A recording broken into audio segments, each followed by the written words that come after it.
Listo, profesora. Bueno, entonces los parasegmentos, que son 14, aparecen ahí pares e impares, los amarillos, los impares, en la cual se expresa el gen o la proteína Eben Skippel, y en los impares que se expresa la proteína Tucci-Farazó. Sin embargo, los segmentos finales, o sea, no son esos, ni está uno montado sobre el otro. Cada segmento final está determinado por la parte posterior del parasegmento anterior con la parte anterior del siguiente parasegmento. ¿Listo? Entonces son los segmentos finales.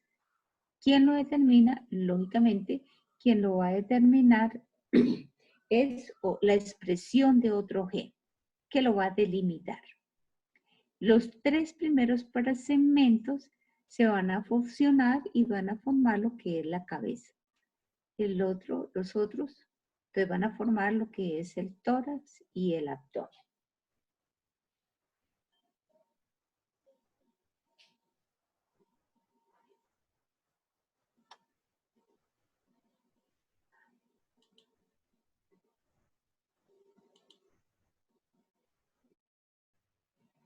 Una de las características es entender cómo la actividad de los genes cigóticos o de los genes GAP van a delimitar los parasegmentos.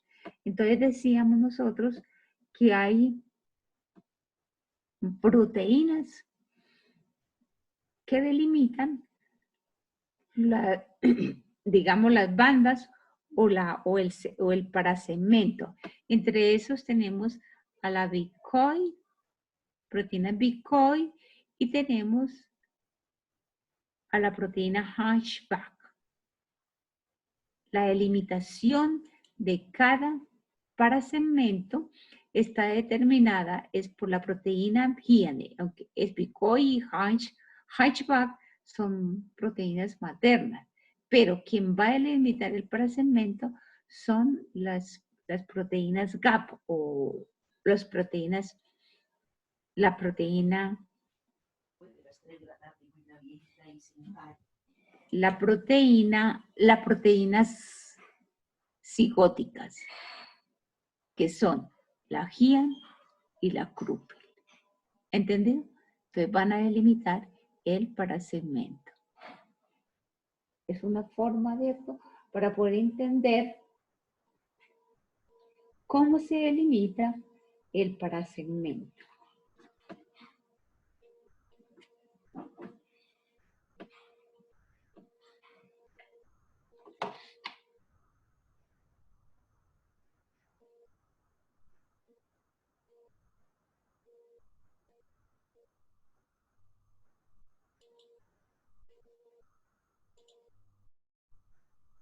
Aquí tenemos el resumen, entonces, de cómo se delimita el parasegmento para que se pueda luego darle una identidad al segmento a cada segmento. Sin embargo, cada parasegmento ya está delimitado para una función. Se expresan en 7 bandas, tanto los impares como los pares. Al inicio la expresión del gen es muy difuso, pero a medida que avanza es mucho más firme. Bien, entonces tenemos los 2 genes. Ahora sí vamos a ver cómo se determina los segmentos. Miren que los segmentos es diferente a los parasegmentos. Entonces, lógicamente, como es una secuencia de expresión génica, es una cascada, entonces son activados por los genes de la regla de los pares. Y ellos ya actúan, acuérdense que ya actúan en un ambiente celular. ¿Por qué? Porque ya no es un sincitio, no es sincitial, ya no, sino ya la membrana celular ha envuelto los núcleos y por lo tanto ya es un sincitio celular. tenemos entonces los genes de segmentación.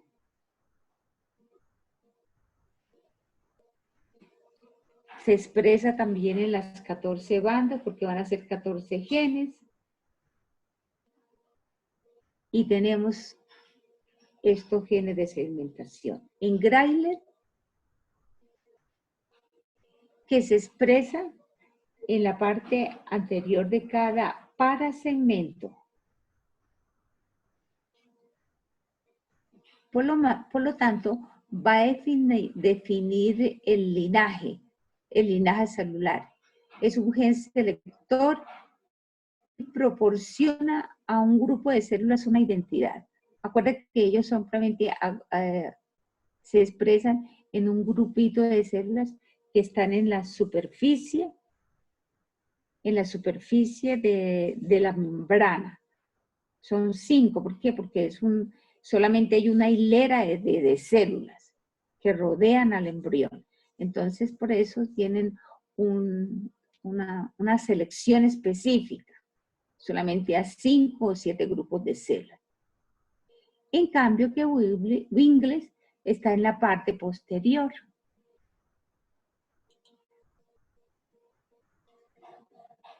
Hedgehog en la parte anterior también de cada parasegmento. Y estos dos mantienen la expresión de Engrailler. Hay células en las cuales lógicamente no se expresan estas proteínas.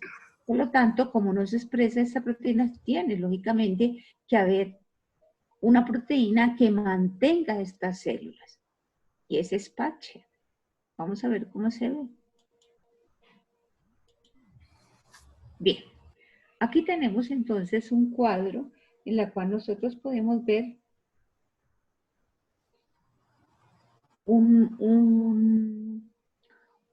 los parasegmentos y los segmentos y el límite y cómo actúan las proteínas.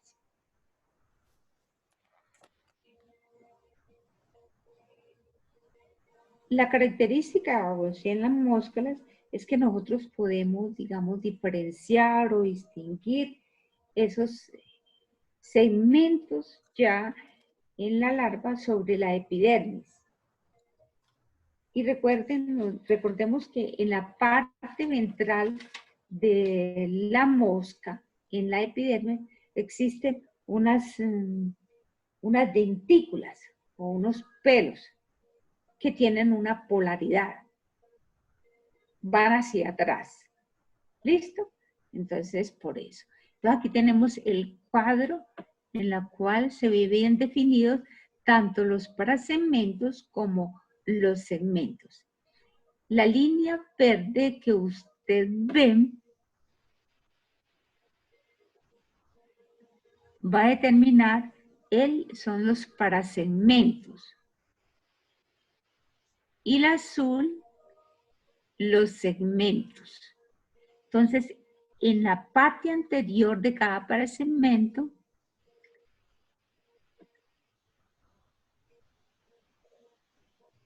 vemos entonces la expresión de Engrailler. De tal forma que Engrailler va a determinar la parte posterior del segmento. ¿Sí me hice entender?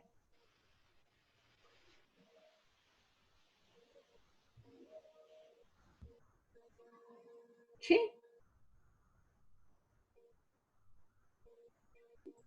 No muy bien, profesora. Bien.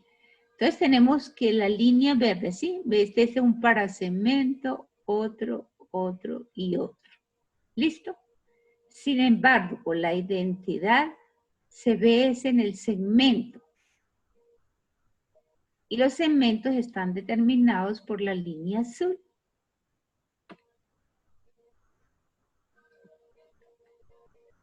En Grayled, ¿cierto? En los parasegmentos se expresa en la parte anterior, pero si nosotros miramos el segmento, que es el azul, se expresa, quedaría en la parte posterior. ¿Sí lo ven?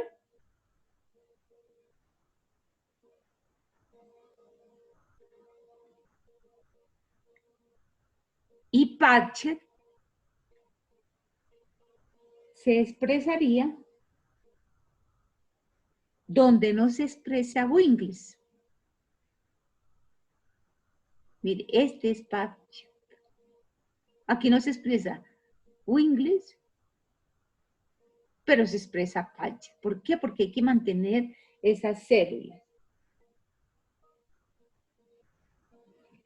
Y en Greilet, acuérdense que en Greilet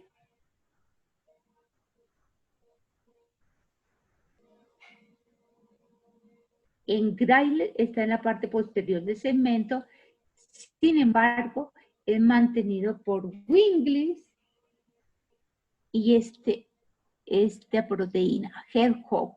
Estas dos proteínas mantienen a Greilet. ¿Listo?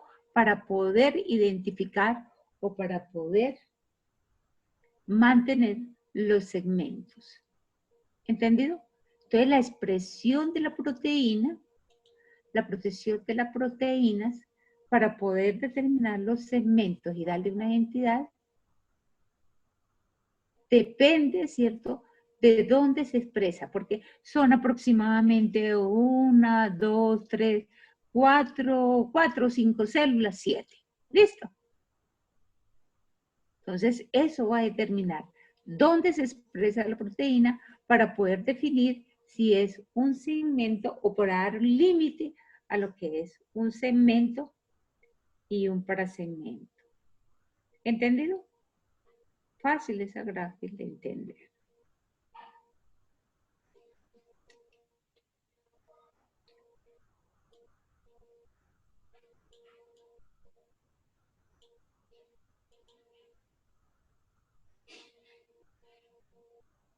Ese patrón, digamos, bueno, ese mantenimiento del eje anteroposterior está caracterizado por los pelos o quetas que se localizan en la parte posterior del segmento. O sea, esta es la parte posterior